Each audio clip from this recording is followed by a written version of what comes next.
myself again.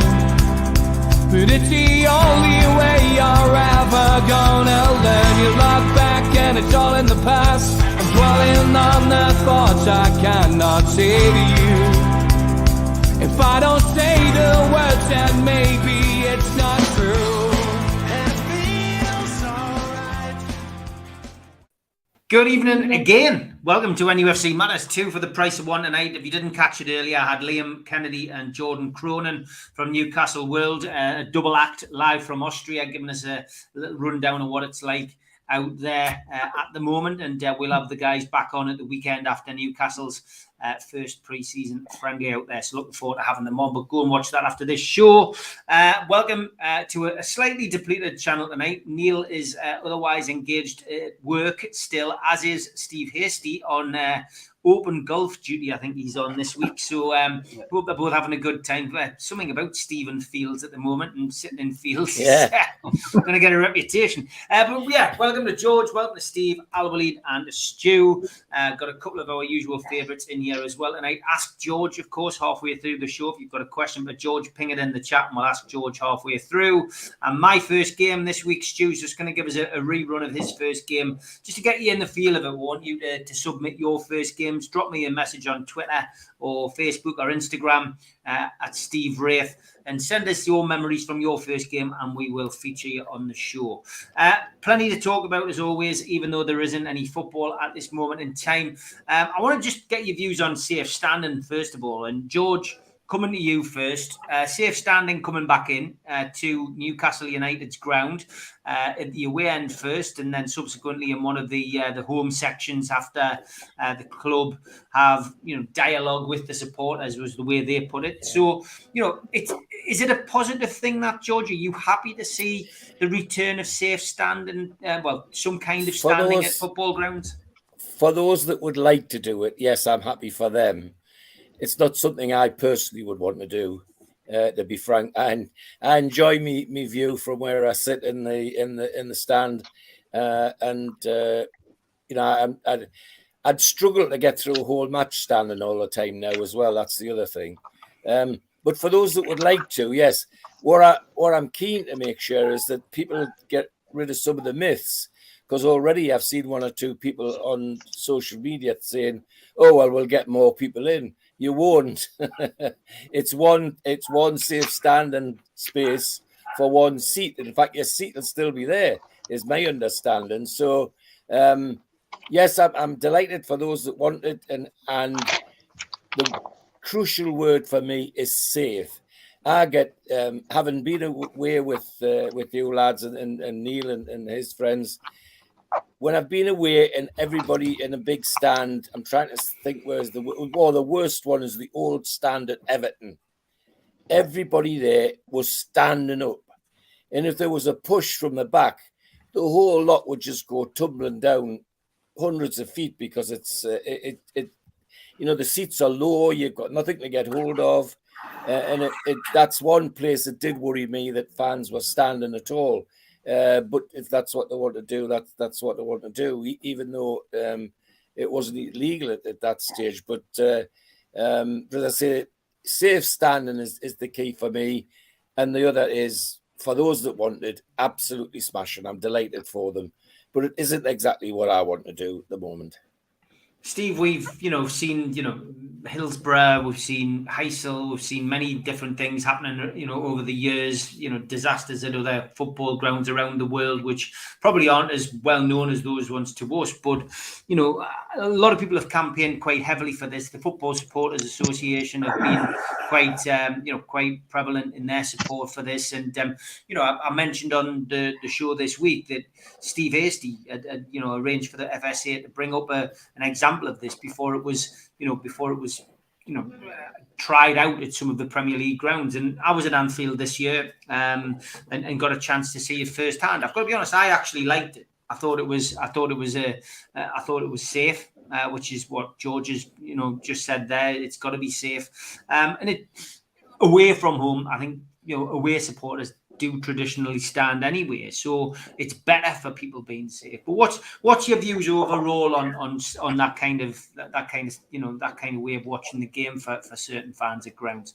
Yeah, well, obviously it doesn't affect me being where I No. sit, but I think going back to the days when I did used to stand, I used to go and get behind the barriers, and I think people have got to remember that it isn't going back to those days. I mean, there was a certain something special about a match when you were all crammed in and comfortably crammed in. I mean, we always got either in front of the barriers or behind the barriers that were scattered around the ground in the standing areas, which in St James's Park was at one stage nearly all the ground apart from the old stand when I first started going. But it's been clear that people want to stand. I think you go back a lot of years and people have been standing in the seating areas of just about all grounds for a number of years, and it hasn't been safe. I mean, the game George was talking about Everton, the game I was at, where it did a kind of effect where we were in the wheelchair section was at Hull. I think it was the game Newcastle won 3-0 a few years ago, and the standing area behind where we were, there was in the front row. It was a drop of about must have been about 3 to 4 feet. And there was no barrier up at all in the seats. And when at the end of the game, when crowd rushed forward to try and get up near the pitch, it was quite dangerous for people in the area in front of where the seating area is. But I think this is what they're doing in having a sort of standing position where you would normally sit. It has been tested for a number of years in Germany. I think it's been a great success there. It won't increase the capacity because it's a 1-for-1. But I think where people have been standing for a lot of years, and I think it's no bad thing. If it's something better to watch the match standing up. I did enjoy it when I did do that, and I think it's the way ahead. The key thing for Newcastle, of course, is to not create an save our seats debacle where many years ago they just sort of said, well, we're going to put save seat in there. I think as you mentioned, they're talking about dialogue and consultation, and it's finding the fans that want to stand and putting an area of the ground where people are wanting to do. No doubt, probably in the Leazes or the Gallagher corner is probably the most likely places. But you've got to be able to let people who don't want to sit there have another seat somewhere else in the ground, and not the one where they're just shoved out the way. It's got to be a seat that they're happy to sit in, which I'm sure will be sorted out when they do the consultation. Al-Walid, in Saudi, what are the stadiums like? Is there standing areas or is it all seated? Actually, it's all seated, but sometimes when the game is important or final or maybe last minute, standing is optional. Can people stand? But it's depend on the people in front of you. If they're standing, you have to stand. But it's depend on the moments of the game. The topic actually, when I read this at the Chronicle, the topic was, I remember expanding the stadium. So when I read the 600, I thought, as maybe everybody else, that it's going to be increase the numbers, but I was surprised that it's going to be the same. So I don't know maybe this is just an option, but the expanding of the stadium was the main topic. Anyway, standing is good. It's especially some games or some moments of the games. Maybe inshallah, hopefully in FA Cup when we have next stage games, fans need to stand at a point, especially last minute. And from experience, standing is really give the whole enthusiasm of the fans. So for me, 600 is not much. I wish if it's more, but as Mr. George says, it's about the safety, because as I understand, it's gonna be in front of the away fans. So maybe I don't know if the away they are up. So I'm afraid they will maybe throw something or some drinks over. So safety is important. Well, they do that now. Yeah, Stu, what's your take on it? I mean, I'm not sure whether you'll have seen it. I've seen it. Yeah, what's your thoughts on it? And is it a good idea to roll it out at Newcastle? Well, not want to court controversy, but what's the point? That's what I say. It doesn't increase the attendance, and instead of calling it safe standing, they should call it only standing. Because even as you said, the seats are going to be there, but if someone's standing in front of you, you've got no alternative but to stand up anyway. And as we know from away games, it's you just stand up constantly, and then it's to me it'll create more. It's just ticking PC boxes. It'll create more stress and more bad publicity than. So let's say we're going to put in the home end where they're going to do it, because there'll be people in certain sections will say, "I'm happy with my seat, so why should I have to move?" And you know, it to me it creates a problem that doesn't have to be there. Either they do a full stand or a big section. No point doing 600, but the bit that they've done that I found amazing. Yes, it's the away fans. Let's do it a trial and error, but they're up in the gods anyway. And I've sat there. I sat there for the Leicester game next to the Leicester fans. And if you suffer from vertigo, you know you're struggling. So why on earth would you want to stand up to watch that? You know, you feel safer sitting down anyway. So the idea is like get fans stand again, but if they remove the seats and put the bollards in like they used to have, then it makes sense because you can add to the attendance. You know, there's got to be, to me, it's got to be a financial benefit and also benefit for the fans.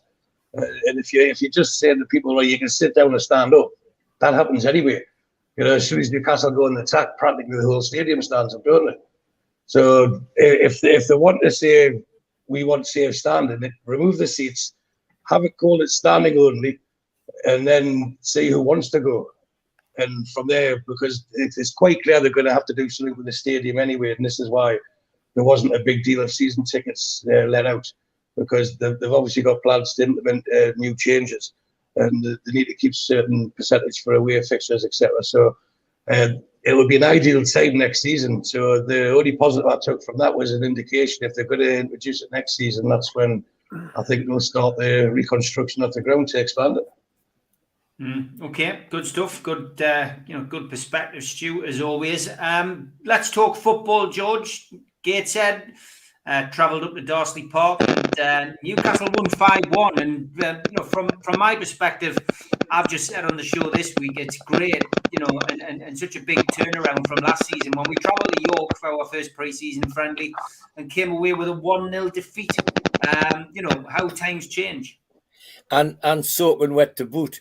Darsley Park was bathed in sunshine. Well, I mean, the bits that they've been putting on social media, the goals and that sort of thing, it looked an ideal first run out. And you could see that the players were really taking it seriously. And there were lots of other good things came out of that for me. That was that Howe was so impressed with the way that Williamson's got Gateshead playing.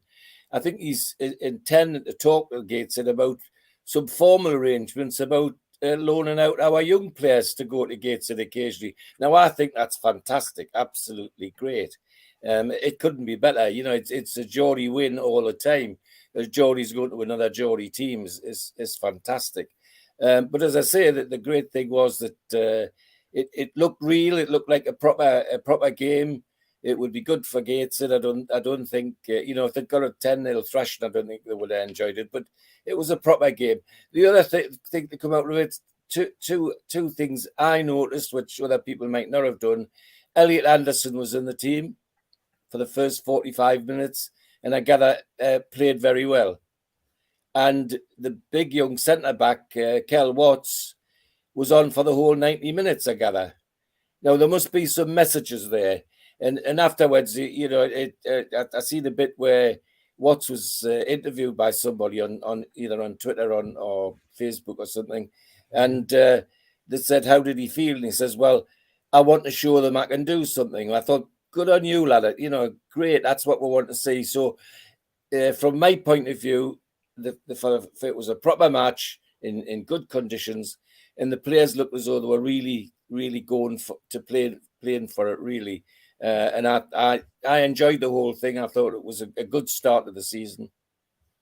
Yeah, Steve Wilkinson, I mean, it was, it's just good to get a win. I mean, it's about blowing the cobwebs out of this part of the season, first game, but it's good for morale. It's a good habit to get into winning, isn't it?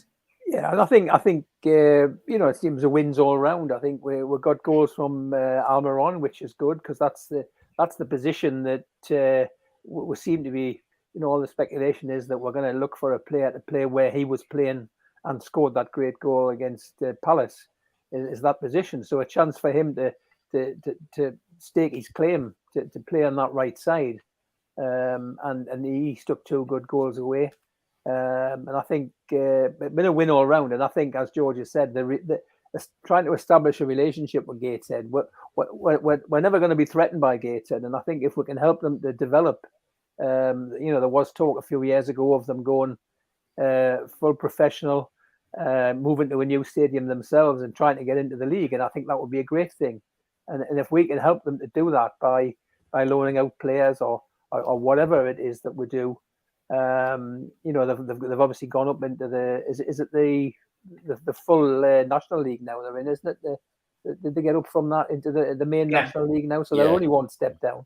Maybe not yet ready to make a challenge this first season, but it would like to think that the club can help them in some way to get that full league status and have another club in the league, because we've suffered in recent years. We lost Darlington out, and in Hartlepool have been bouncing back and forwards.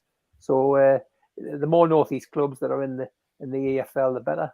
Apart from us, we want to be in the Premier League. Alwaleed, good to see Newcastle get off to a winning start.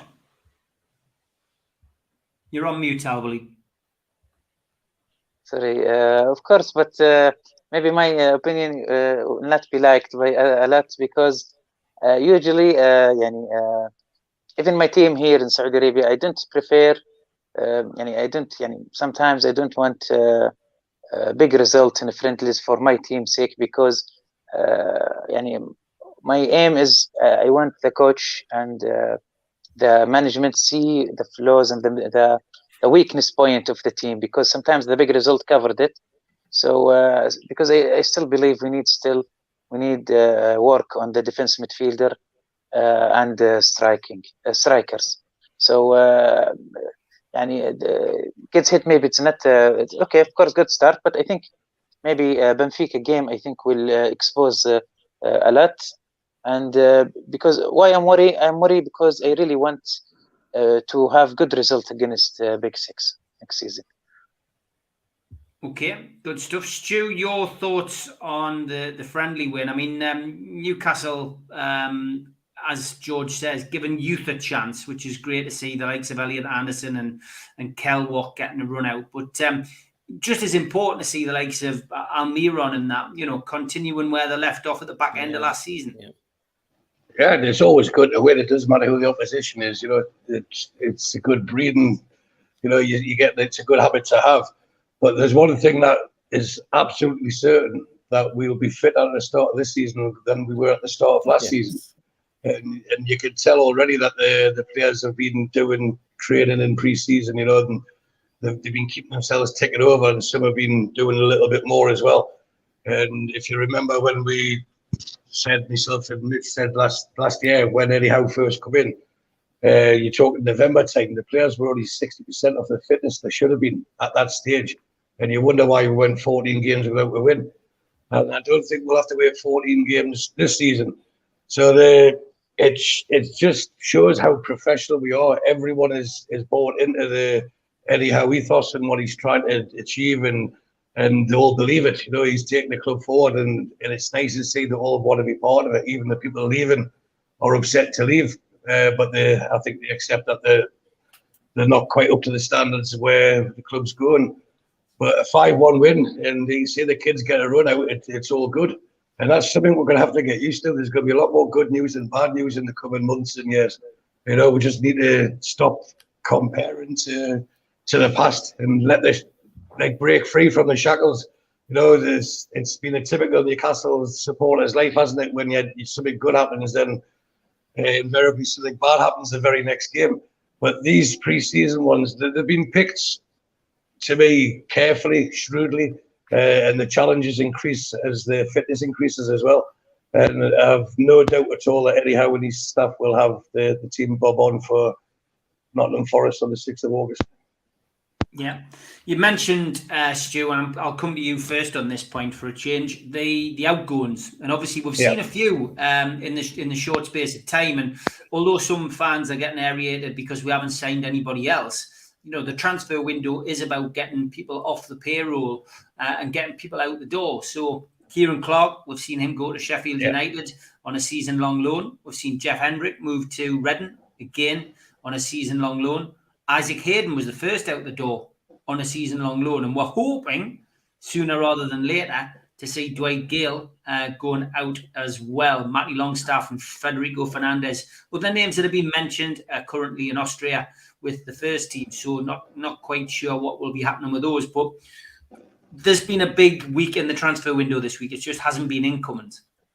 Yeah, well, either Dan Ashworth's doing his duty, or he's put some batteries in their shoulder, hasn't he? Because the transfer, the loans, etc., seem to be working now.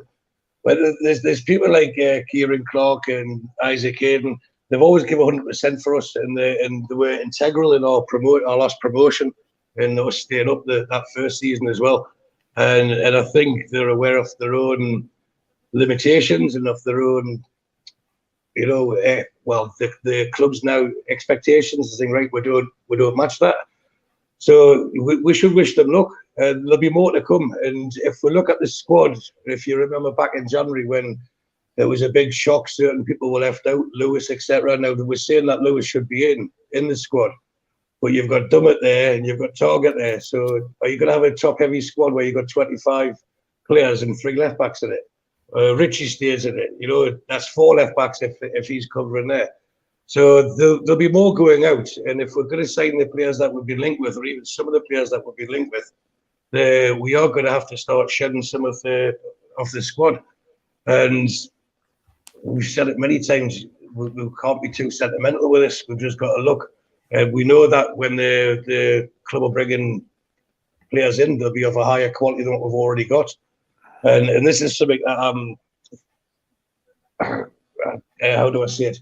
If you look at the people we'll be linked with, like the Paqueta, Diaby, Tielemans, Asensio, James Ward-Prowse, Isaac seems to be the new one. We don't need squad fillers. We've got plenty of them. What they need is stardust, and there's that bit of magic to sprinkle it in. And I've got no doubt at all we'll get at least 2 or 3 new signings, and I for sure expect us to break our transfer record at least once. But again, it'll depend which order the same players in. So if you 11 times 2, as far as I can remember, was 22. You had a goalkeeper, 23. You need an extra centre half, 24. Maybe an extra midfielder, 25. So you've got 2 players for each position, and some tough decisions are going to be made. But also, you've got to be able to move the people. I was made aware before this season last finished that John Joe Shelby was wanting more game time, and he wasn't promised it, and he was allowed to go and look for a new club. But with that goes his 70 grand a week wages, or if he's on more than that, maybe. But it was 70 grand a week. So there's not many clubs in this market going to be paying him that. So if he's serious about wanting to play football, I'm sure he's made enough money out of not just us, but the other clubs, Liverpool, Swansea, and his transfer moves, etc.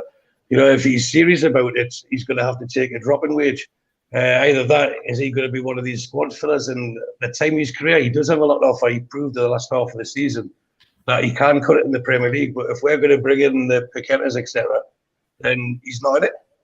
He just has to accept it, and we have to move forward. And anyhow, we'll make these decisions. But you're right, they've got to get players out to bring people in. If not, we're going to have an imbalance when the season starts, where you've got a squad of 25 plus the homegrown players like the youths, etc. And then you're still going to have 4 or 5 hanging around, and that can't be good for morale at all. These are people who are friends with people. They've played football with them 4 or 5 years. They form friendships. You don't want to see them skulking in the corner or having to train with under 23s. It's not fair of them. So let's get them moved out. And it seems to be that's what's happening now, and create a space for the quality that we're all craving, which I'm more than certain that they'll be delivered before we start the season. Love it when Stu is on. He is more positive than many guests. Quite true.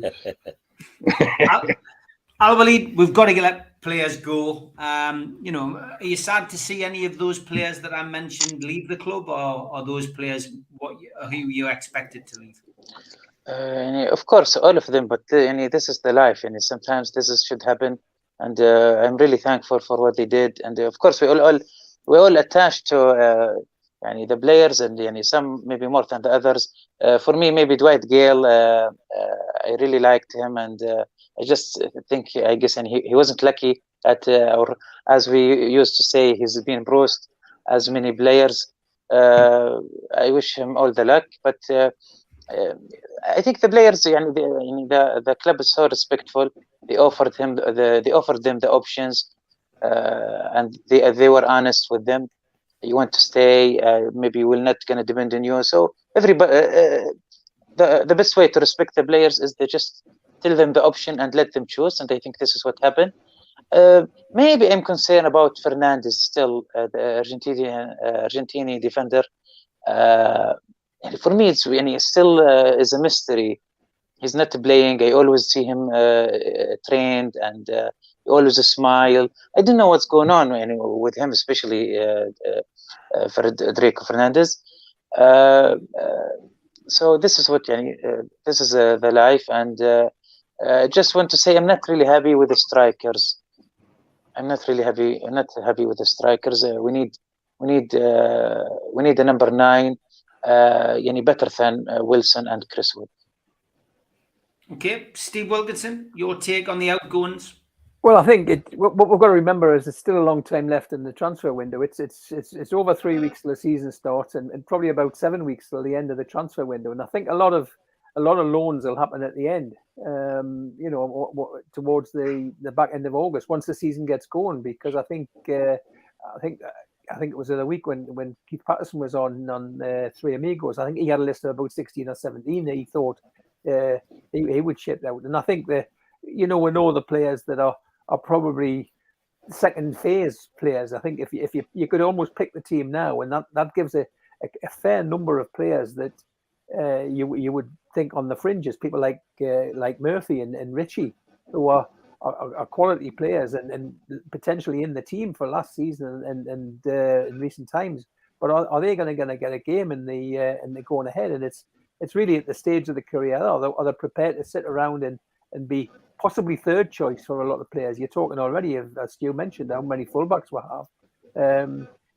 I kind of see Richie getting a game on either wing ahead of Almiron and Fraser and ASM. And then he's in contention with several left backs we've got. So is he going to want to hang around? And I cannot see him being that sort of player. So I think as it gets towards the end of the window, a lot of these players will go, and maybe for a fee in some cases, or out on loan. And we wish them well. They've served us well. Many of them have been involved in the going back to the getting promotion out of the championship a few years back and establishing ourselves, even though we didn't do fantastically well in the Premier League in the early years of coming back. But they've helped to keep us going, and I think we all owe them a lot, and wish them well, and hopefully they'll find clubs that'll be suitable for what they're looking to do for the rest of their careers. And George, your take on the outgoings? The more the merrier, as far as I'm concerned. Stu and others have said it. That most of these, all of these lads, in my view, have given good service, and they're at the stage where they need to move on. Never mind, the club need to move on. The only exception I would make is the lad that went to Norwich. Come on, Hayden, Isaac Hayden. It would not surprise me if Isaac Hayden stays fit and has a full year with Norwich. He appears again next year, because I think there's a really good footballer in Isaac Hayden. He just got injured at the wrong time for me. But it wouldn't surprise me if he has a full year at Norwich playing, that he would appear back at Newcastle again. I would have no qualms about that. But other than that, yeah, everybody gone. I'm a bit disappointed about some of them. If you're a real professional, would you really want to do what's happened to Dwight Gale in the last two seasons? He's had full pay for 2 seasons for how many minutes on the field? I'm afraid if that was me, I'd be looking to move on, even if it meant a slight pay cut. But that aside, everything else I think's moving on positively, and that's what we want. Okay, great stuff as always. Halfway through the show, which means we have to give a shout out to our sponsors. Big thank you to Spider Miner, worldwide coverage from the lads, the only cryptocurrency miner that can mine 5 different cryptocurrencies at the same time whilst using virtually no energy. And it's VPN protected. Buy yours now at www.miner.spidervpn.org. Thanks to Skips and Bins, telephone 0800 25 45 25 3, email inquiries at skipsandbins.com, website www.skipsandbins.com, easy contract free and pay as you go waste collection. Thanks to L&G Family Funeral Directors, 01913897245, and a Garden of Healing Dispensary, CBD hemp and cannabinoid specialists, www.gohd.com. Thanks to Away Day Clothing, their website will be with us next week, so we will be giving a shout out to them then. And thanks to qtechshop.co.uk, the makers of pool tables and snooker tables in Wales and Newcastle, and the guys who run our website, NUFCmatters.com. Thanks to mrvickies.co.uk, handmade in Cumbria. You can get them at www.mrvickies.co.uk or 01768 210 102. Thanks to Media Arts for all the help with the video side of things. And if you want to subscribe, hit the Newcastle Legends logo in the bottom right hand corner and you can subscribe for free. Still do 7 shows a week and a couple of extra ones besides. Hit the thumb up to like the video, click share to share to your social media, and drop into the comments box to speak to like-minded Newcastle fans or to ask a question to the panel. We're available as a podcast on iTunes, Spotify, and other podcast providers. Usually goes up 24 hours after the show is finished. If you want to support the show financially, you can join. Take out a small membership by hitting the join button underneath the video, or you can go to nufcmatters.com and click membership pack. Alternatively, put your smartphone camera over the QR code. It will take you straight there. If you go down that route, you will get a cup, a pen, and a scarf, and a membership card and entry into the monthly draw. And if you are a subscriber, we'll give you something for free. We will give you a car sticker. You just need to email John at nufcmatters.com and he will post you one out. Please donate to the food bank. NUFC fans, foodbank.co.uk is the place to go. There's a virtual match day bucket. You can make a donation no matter how big or small there. Don't forget the raffle is still ongoing for the signed Alan Shearer ball. £2.99 in a raffle ticket, and there are 99. We've got one more week to go on that before we announce the winner. Professional boxing returns to the Stadium of Light this Sunday, 12 noon, 12 fights, and there is a couple of Geordie lads on there. Tickets are £50, and you'll be able to buy them off any of the fighters. We've got the likes of Tommy Ward on there, Mo Sayers, Terry Wilkinson. It's Joe Mafosa. It's going to be a cracking show. 12 bouts for £50. As I say, get your tickets off the fighters or pay on the door on the day. We've also got a link up with the Time Out Surf Cafe, and this is our latest offering. The first 3 have already sold out. Don't forget, this is a limited venue of 35 capacity. An evening with Frank Clark and Gibbo, Monday the 5th of December, 2022. So an early Christmas night out for anybody. Time Out Surf Cafe are easily found on Facebook and on Twitter. Get yourself on there, get your tickets now. It'll be a cracking night to go to. And don't forget, if you want to join the NUFC Matters Super 6 score predictor, you've still got time. Join the Matters gang, enter into our own league, £10 a person entry for the season. There is cash prize for the winner every month, exclusive Manager of the Month t-shirt, a cash prize for the overall season winner, and a trophy of Manager of the Year t-shirt. Sign up now at nufcmatters.com. I have stuck the link in the chat and pinned it to the top. And now, where do we go from here? Well, we go to one of our regular features, and it's Ask George.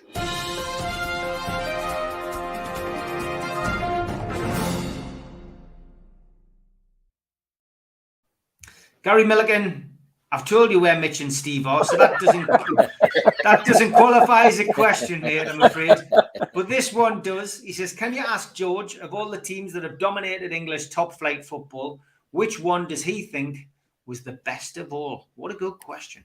It is, but I think it'll not surprise Steve Wraith, where I'm going to say, must be Babes. Yeah. A tragedy that they never got the chance to develop. I mean, they were just exceptional as a group of players. And I regard it as a great football pleasure that I actually seen them play several times. and some of them would have been world beaters. I mean, Duncan Edwards would have been the best footballer in the world. There's no doubt about that in my mind. So yeah, the Busby Babes were the ones I would go for. Yeah. Okay. Blue Rhythm Boy says, George, what are you having, or did you have for your tea? What am I having for me tea when we're finished here? Because we've had late meals today. The heat's got my wife puggled, so she's been having a lie down. So I've got some chicken thighs for me tea. That's what I'm going to have for me tea. Okay, that's we're getting some real great answers and questions here. Does George, says Dan, believe transfers now need to be quality rather than quantity, even if it may leave a temporary gap in the squad strength by signing fewer players? Well, in the fortunate position we're in, we don't have to panic. We've got the money, and we seem to have the team out there that's doing the picking and choosing. So it has to be quality for me. I'd rather go into the season and maybe one or even two late rather than buy some rubbish that has to sit around for the season, not getting a game. I mean, in terms of transfers, I mean, people are talking about this 25-man squad is great. Again, Steve Wraith not be surprised what I'm about to say now. I've got memories of when we had a squad of 42 and only one team for them to play in.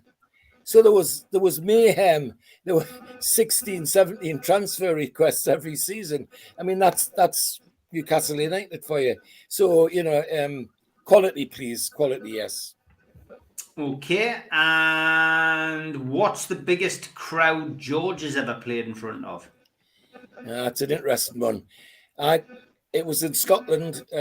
My first representative game for the north of England was against the south of Scotland.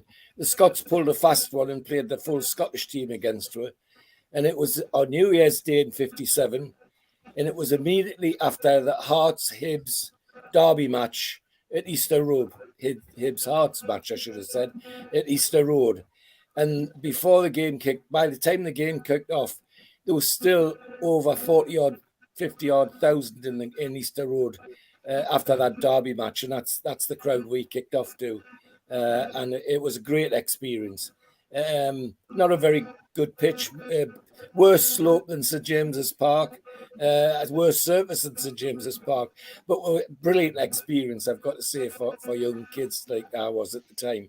So that's my biggest crowd. I'm trying hard to think there was I think I'll leave it at that. That's okay. it.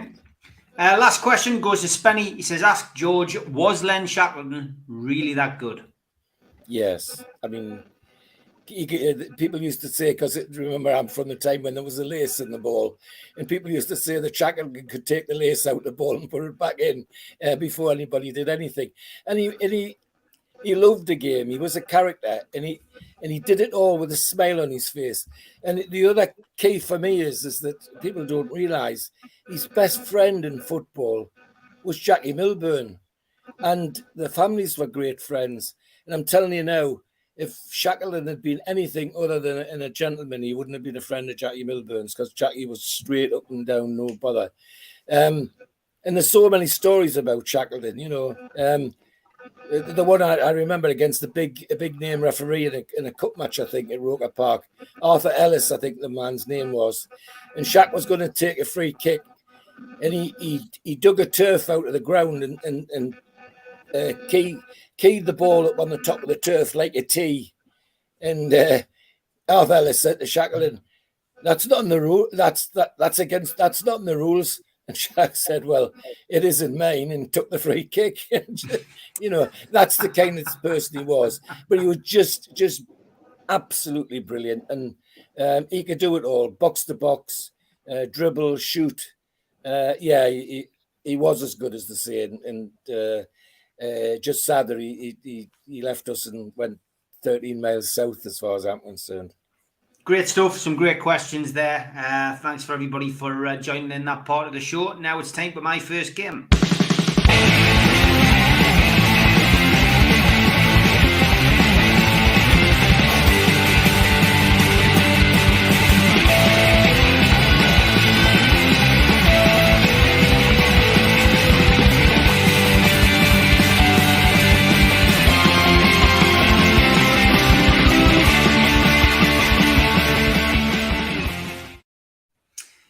Okay, as I mentioned at the top of the programme, Stu has given us an insight into this a couple of weeks ago on the Amigos, but just give us a quick refresher, Stu. Your first game, mate?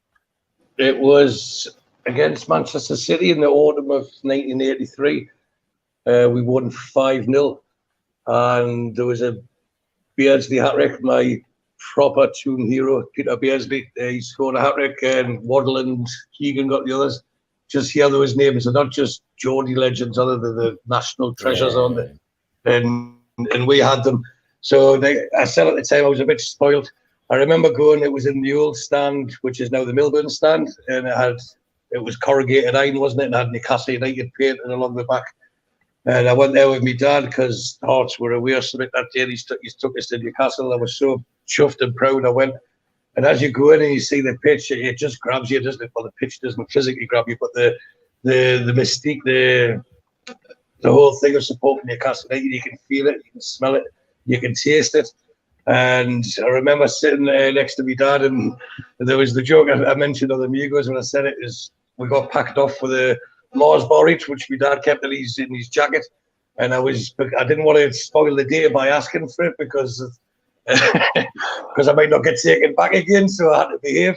And it got to after about an hour, and so I says, Dad, have you still got those Mars bars? He went, oh, I forgot, sir, I forgot. And he's put his hand in the pocket, and because it was actually a warm, sunny day that day, and even though it was autumn, they'd melted a bit, but I didn't want to complain, so by the time I peeled the wrapper off, I ate it. And I can still smell the breweries as well when you come out. Now I smell like a brewery, but at the time I could smell the breweries when you were coming out, the hops and everything. And that stays with you forever. You know, you should always remember your first of everything or anything. But the Newcastle game, they beat Manchester City 5-0. I mean, who's to say that won't happen in the near future as well? But it was in the old second division, which is the championship for any younger viewers. And that was the era when there was always a cluster of clubs going up and down. And Newcastle were part of that with West Ham, Sheffield United, Sheffield Wednesday, Man City, Chelsea. Now, if you look at the last two names I've mentioned there, the Man Cities and Chelsea, you'd never think, people have only been watching football for the last 10, 15 years, 20 years. They would never think that Manchester City or Chelsea could be in that predicament. But they were, and it was a fantastic day. Maybe I'm biased because I honestly believe Peter Beardsley is the best player ever to pull on the stripes. He wasn't the best goal scorer. He wasn't the best tackler. But he was the best of everything. You should say you shouldn't be a jack of all trades because you're a master of none. Well, he mastered every trade. And I remember watching him later games when I was standing in the Gallagher, and you'd get the ball in the right midfield area and you'd kick the ball and it looked like it was going out there next to where the boxes were, the benches, and it would just swerve back in again and feed the forward. And then you had this trademark running back tackle as well, which Dave McCreevy was very good at as well. And his vision is second to none. So when people call him the Geordie Messi, they should be calling Messi the Argentinian Pedro, as far as I'm concerned. So three goals for him on that day, and an undying, unblemished, undiminished love started, and that was in, I believe it was, I know it was autumn 93, I think it was late October 1983, sorry. Fantastic, great stuff. Thanks for sharing that again. If you've got a story to share of your first game, drop me a message on Instagram, Facebook, or Twitter at Steve Wraith, and I will get them out on the show. We're going to have recollections from George Alwaleed, Steve, and Mitch over the next few weeks as well, just to give you an idea. But whatever you want, as much detail as you want, just tell us, what really stood out for you in your first game. What was the scoreline? Was it a win? Was it a draw? Was it a defeat? But get involved, take part. That's what it's all about. Okay, panel question. Before we go on, can I just clarify, clear something up? At the end of last week's show, I put up a sign saying Derby, and it got some traction, and obviously some abuse as well, which is just quite fun on social media. The reason I did that is I had a friend messages on my other phone saying, who do you think, ask Steve to ask the panel, who do you think is going to be Newcastle's next signing? And he kept messages, ask me, ask. And I knew the way it was going, that with the time and everything, I couldn't speak again. So that's why I wrote it down and I put my prediction up. So that was that was what that was all about. Okay, no problem. Thanks for clearing that up, Roger. Roger says, panel question: who do you think might be a surprise departure for us, George? Well, there's only one person I think would be a surprise, and I think more than I've hinted at it. I still would be slightly surprised if Maxim was still with at the start of the season. Okay, Steve. Yeah, that was the one I would go for. I think you look at the players that were regulars last season and say, well, who would be a surprise if they went? I don't think it would be a great surprise if Shelvey did go, because I think that is a position that you know he's not guaranteed a place, as was talked about before. I think Sean Longstaff is certainly somebody that Eddie Howe thinks a lot of, and even if we don't sign anybody else in the central midfield, I think with Joe Linton, Bruno, Willock, you want to see more from him this season, and Sean Longstaff. I think Shelvey's possible to go, but I think ASM would be the one, and the one that would get some reasonable money for as well. But I think, as I mentioned earlier on, there's a lot of weeks left, and I think there'll be some to and fro and deals to be done at the end of the season, and it may well be that ASM forms part of a swap, transfer where we get somebody in. You're thinking like Calvert-Lewin at Everton could be interested in going there and even being part of a deal with Calvert-Lewin, perhaps. Who knows? But ASM would be the one for me as the surprise. Yeah. Okay, Al-Walid. I think St. Maxim will stay this season. Maybe Dubravka, because the agent, I read news about the agent. And if we sign Diaby, maybe Almiron. Okay, and Stu? I don't think there'd be any surprises. If St. Maximin went, it's because we've replaced him with someone that's going to fit into I mentioned the work ethic and the ethos of what Eddie Howe's trying to achieve, and we would get good money for him. So if we were to get, say, Diaby and Paqueta in, but we had to say St. Maximin, would the fans go for that? There's a question in itself. Shelvey, I touched on earlier in the show. Would that be so much of a surprise? But the one that Al-Walid's just mentioned there is Dubravka. If he's starting to get indication that Pope will be number one and he doesn't really fancy a fight, he thinks he's proven himself and wants to move on. Then you've got the other one, will Captain Lascelles be happy to play second fiddle? And it's quite clear at the end of last season, I thought when he did play, I thought he was excellent. And the starting appearances he had towards the end, I thought he was more focused. But then you've got to think, right, he's at an age now where he is a captain, he's a proven captain. Does he want to sit on the bench and be second fiddle to Shaw, as I believe Dan Burn will be second fiddle to Botman? Because we have to remember that Botman was the one that we wanted earlier in the window before we end up getting Dan Burn to fill the hole. So if you had to pick one as a surprise, I don't think the only surprise would be if someone like Bruno left. That would be a huge surprise, wouldn't it? God. But if you're looking at realistic emissions, then I think you'd have to say Shelvey, ASM, Dubravka, or Lascelles, probably in that order. It's massive, especially if everyone, listened to Jordan and Liam prior to this. It's interesting, this whole centre half debate, because that one is going to be the one that is a proper eye opener come the Forest game. I think Dan Burn will start. I think Dan Burn will start. I think Botman will be on the bench, and I think Botman will come in at some point. I know he's got a full pre-season ahead of him, but I still think that Eddie Howe will take his time. There's a difference between them playing them pre-season friendlies and going straight into the Premier League. It's a different beast. But we've seen what Eddie Howe does with new players. It'll be interesting. Yeah, ease them in. Yeah, we'll keep that for a little bit closer to the season once we've seen a few of these friendlies on YouTube, TV, or firsthand. This one from Bill. Stu, I'll start with you on this. Jordan and Liam were very cautious about Newcastle finishing position next season. Easy for me to say. What do you guys think? I'm going for 5th or 6th at present. Jordan and Liam were both in the 7th or 8th area. I've said 8th. I fancy 8th, Stu. What about you? I've said before, I can understand Liam and Jordan being cautious. It's their job, and if they say too much, they'll get lambasted for it. But as I've touched on, sometimes we've got to let the shackles off and start believing in ourselves. We've got a board that will create their own pathway to success. They won't want to be the second Man City, whatever, and they won't just sit and wait in line as many might want or wish for us to do. I believe if anyhow wants a certain player, they'll do everything they can to go and get them. They see other teams spending money. Why can't we spend the money and we can't spend the money? So I think the top four will be the same as last season. I'd love us to break into it. One that might fall or might falter, which you'd expect it to be Chelsea or Tottenham if it's going to be one of the four.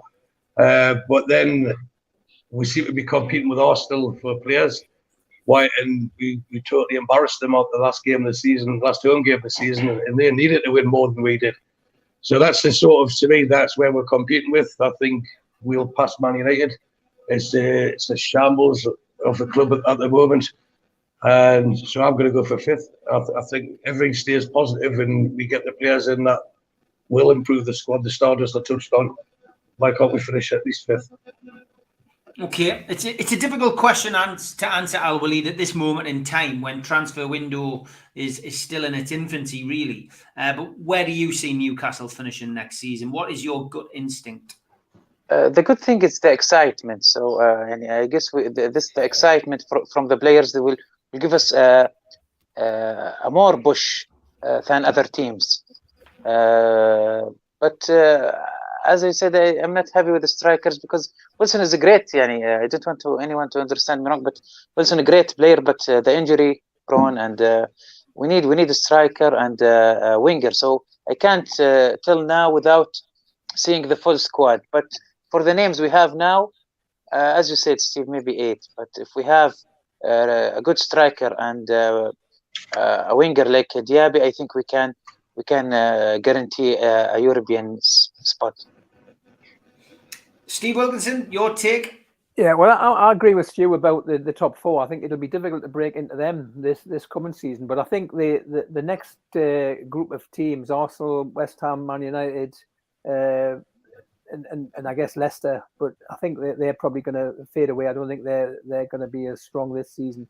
But I think West Ham, Arsenal, Man United are in transition, and I think we are probably capable of getting in amongst them. So I believe we can finish 5th or 6th and get a European place, and consolation would be the conference if we can't get that, which is 7th. I'm certainly hoping that we'll get into a European place, but I think 5th or 6th is achievable. And finally, George? Well, for me, there's such a good feel about the club at the moment. Everything's screaming success. It doesn't matter what we're doing. I mean, the stuff they've done to the ground during the close season, it's not a lot, but it just gives that edge that we're really trying to go places. I mentioned the deal with Sunderland. Amanda Staveley's knocking heads with the other clubs in London about the women's team and other things. And, we're involved in a way in which we haven't been involved before. And I think that'll rub off. It'll rub off on the team. You've got the positivity from people like Trivia, from Dan Byrne and others. I'd be disappointed if we didn't get in at least the top 5, and even better if they all play to form. And once he gets Botman worked into the team, I can't see why we shouldn't get the 5 at least, if not more. Yeah, lots of positivity in the chat as well. Lots of people saying, similar positions. I guess it's a question I will definitely ask you all again when we get a bit closer to the season starting and there might be a bit more business done. And I think a lot of people as well in the chat just saying a good cup run. It's something we've been starved of in recent years, and would love to see a good cup run. Tim Cairns lightening the mood a bit. He says, question for the panel, Greg's sausage roll or a Greg's mince pie? It's a sausage roll for me, Tim. George? And a sausage roll for me, Tim. Well, Steve? Greg's mince pies has deteriorated over the years. When I first started work in the 70s, I used to have a Greg's mince pie every day. There was loads of gravy in it, and there's not as much gravy in these days. So I would probably go for a sausage roll these days, but bring back the old pies. Okay, bring back the old pies. There we go. We're getting a proper connoisseur's view from Steve there. Albalene. And I've got a steak one. I've got a steak pipe on my tea later on when we get back to what George was having. Albalene has to say mince pie, doesn't he? No, I want to say. I want to say if there is a cheese, I will try. Okay, yes. Cheese. Okay, no problem. Stew, I'm sure we'll find Definitely sausage roll. Yeah, it's got to be sausage roll, hasn't it? It's got to be sausage roll. Okay, guys, I'm going to call it a close to the show tonight, a little bit early because I'm out for a Ruby Murray with the lads. No mince pie or steak pie from me. So I'm going to call it an end to it. It's been a great show, though. Big thank you to Stu, Al Walid, Steve Wilkinson, and George, as always. I'm pre-recording George's show this week. There'll be no Geordies here, Geordies there next Wednesday. I am taking the missus out for our anniversary, so for the anniversary meal. So unfortunately, no Geordies here, Geordies there next week. But I'm pre-recording George's show on Saturday, so we will have those were the days next Wednesday instead. But lads, enjoy your week off next week. Great to see you all, and take care. Speak to you soon. See you soon. Yeah, Goodbye, everyone. Bye.